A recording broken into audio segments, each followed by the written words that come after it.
സാമാനം ഞാൻ ഫ്ലൂട്ട് ഊതാൻ കൊണ്ടു നടക്കുന്നതല്ല, കൊല്ലാൻ.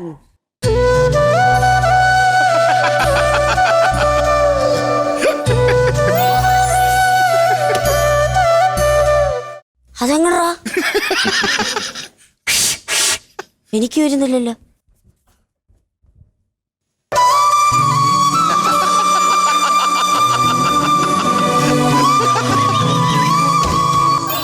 നിന്നെ ഞാൻ ഇവിടെ ഫ്ലൂട്ട് ഗാനമേളയ്ക്ക് വിളിച്ചോണ്ട് വന്നല്ല. അല്ല, ഈ കാട്ടുകള്ളനായ കോരപ്പനെ കുറിച്ച് നീ നിന്റെ പത്രത്തിൽ എഴുതി വെക്കണം. ഓട്ടെ ഓട്ടെ ഓ ആട്ടെ.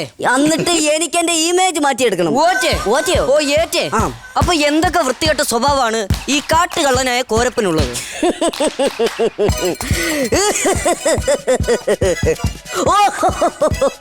നമ്പർ 1, ആവശ്യമില്ലാത്തടത്ത് കിണിക്കും. കോമഡി വേണ്ട, ചോര വീഴുവേ. കോമഡി വേണം, സ്ലൈം വീഴുവേ.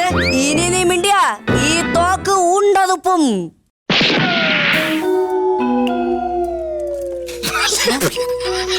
എന്തിനു വെള്ളം കോരി കഴുകുന്നേ? തുപ്പിക്കഴിഞ്ഞാൽ വാ കഴുകണോന്ന് അമ്മ പറഞ്ഞിട്ടുണ്ട്. അപ്പൊ നമുക്ക് കോരപ്പന്റെ ചൈൽഡ്ഹുഡിനെ കുറിച്ച് പഠിക്കാം.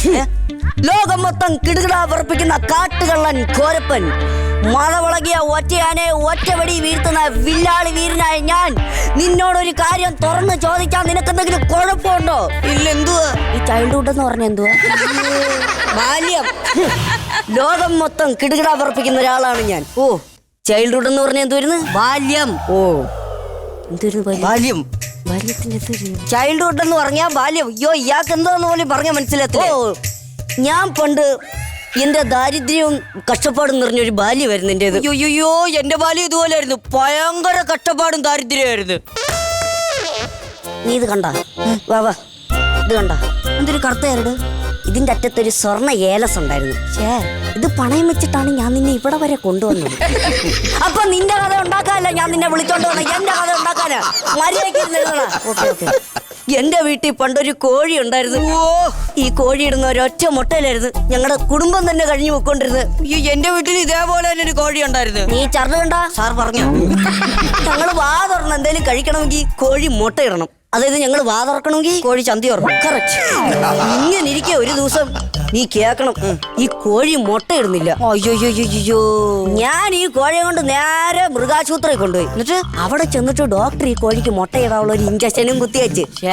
ഞാൻ പിന്നെ അത്രയും ദൂരം പോയല്ലെന്ന് വിചാരിച്ച് ഡോക്ടർ കാണാതെ 5-6 ഇഞ്ചക്ഷനും കൂടെ ഈ കോഴിക്ക് കുത്തിവെച്ചു. അയ്യോ, എന്നിട്ട് എന്റെ പൊന്നടവേ പിറ്റേ ദിവസം ഒന്ന് കാണായിരുന്നു. മിഷൻ കണ്ണീന്ന് ബുള്ളറ്റ് വരുന്നല്ലോ പടപടപടപടാ നീ കോഴിയുടെ മുട്ടിന്ന് മുട്ട വന്നോണ്ടിരിക്കുവായിരുന്നു. എല്ലാം കഴിഞ്ഞ് അവസാനത്തെ മുട്ട വന്നതിന് ശേഷം ഈ കോഴി തന്നെ ഒരു നോട്ടം ഉണ്ടായിരുന്നു. എന്റെ വീട്ടിൽ കോഴിയല്ല, ഇതേപോലെ തന്നെ ഒരു പശു ഉണ്ടായിരുന്നു. നിന്നോടല്ലാടാ പറഞ്ഞ നിന്റെ കഥ ഉണ്ടാക്കാല്ല വിളിച്ചോണ്ട് വന്നേന്ന്. നിന്നെ ഈ ചറ് കാണിച്ചിട്ട് മനസ്സിലായില്ലല്ലടാ. നിന്നെ ഇന്ന് ഞാൻ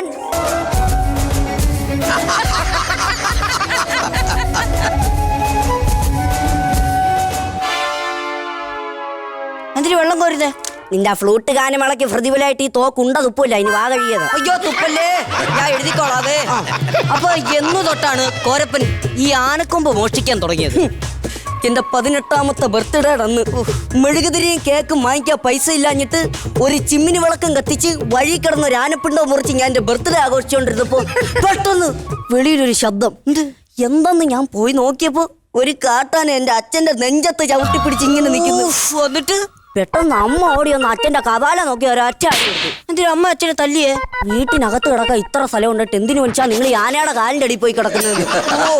പക്ഷെ ഇപ്പോഴും അച്ഛന്റെ നെഞ്ചത്ത് ആന ചവിട്ടിയ പാട് കിടപ്പുണ്ട്. അയ്യോ, അതെന്താ അച്ഛൻ അത് മായ്ച്ചു കളയാത്തെ? ഇപ്പൊ ആന ചെരുപ്പ് വാങ്ങിക്കാൻ പോകുമ്പോ അച്ഛനെ അളവെടുക്കാൻ കൊണ്ടുപോകും. പക്ഷെ ഇതെല്ലാം പോട്ടെ എന്ന് വിചാരിക്കാം. ഇതേ ആന എന്നെ ഒരു രാത്രി വന്ന് എന്റെ വീട് മൊത്തം തിന്നിട്ടങ്ങ് പോയി. അയ്യോ, എന്നിട്ട് കട്ടളയും ജനലും പിറ്റേ ദിവസം പിണ്ടം വഴി കിട്ടി. പക്ഷെ ഇതിന്റെ പ്രതികാരം തീർക്കാൻ വേണ്ടി ഈ ആനയെ ഞാൻ കണ്ടുപിടിച്ച് അതിനെ 2 പീസായിട്ട് ഞാൻ വെട്ടിക്കീറി. മാസ്. പക്ഷെ വെട്ടിക്കീറിയപ്പോ കണ്ട കാഴ്ച എന്റെ കണ്ണ് നനയിപ്പിച്ച്. അയ്യോ, അതെന്തുവായിരുന്നു ആ കാഴ്ച?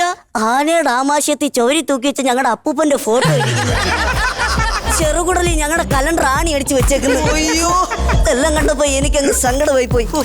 ഇങ്ങനൊക്കെയാണ് ഞാൻ ഒരു ആന വേട്ടക്കാരനായത്. അല്ല, എനിക്കൊരു സംശയം.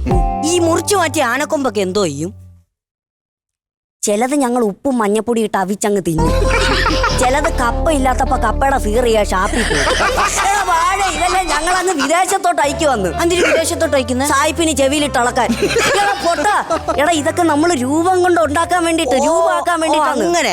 അപ്പൊ ഇതൊക്കെയാണ് കോരപ്പന്റെ ജീവിതത്തിലെ ഒന്നാം ഭാഗം. അതെ, ഇതാണ് കോരപ്പന്റെ ജീവിതത്തിലെ ഒന്നാം ഭാഗം.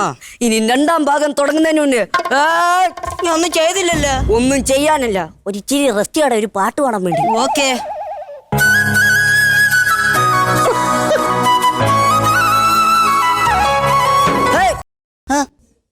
ഗുരുഭക്തി എടുത്തില്ല, ഇന്ന് ഞാൻ ആർമാദിക്കും. മ്യൂസിക്.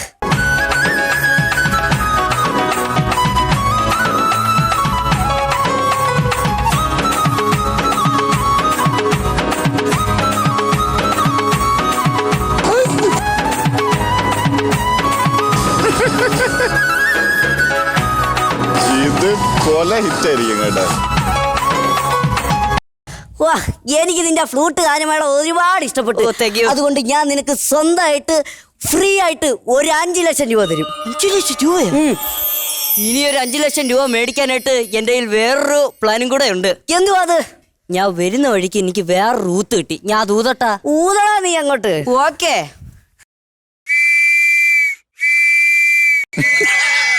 ദൈവമേ, പോലീസിനെ വിളിക്കാനുള്ള ഊത്ത്.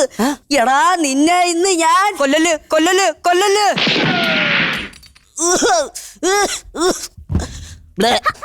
യവനെ കാട്ടുകള്ളനായ കോഴപ്പനെ ഒന്നും ശരിക്കും അറിയൂല. സാർ, എന്റെ വേറൊരു കഥയും കൂടെ ഉണ്ട്. ചരട്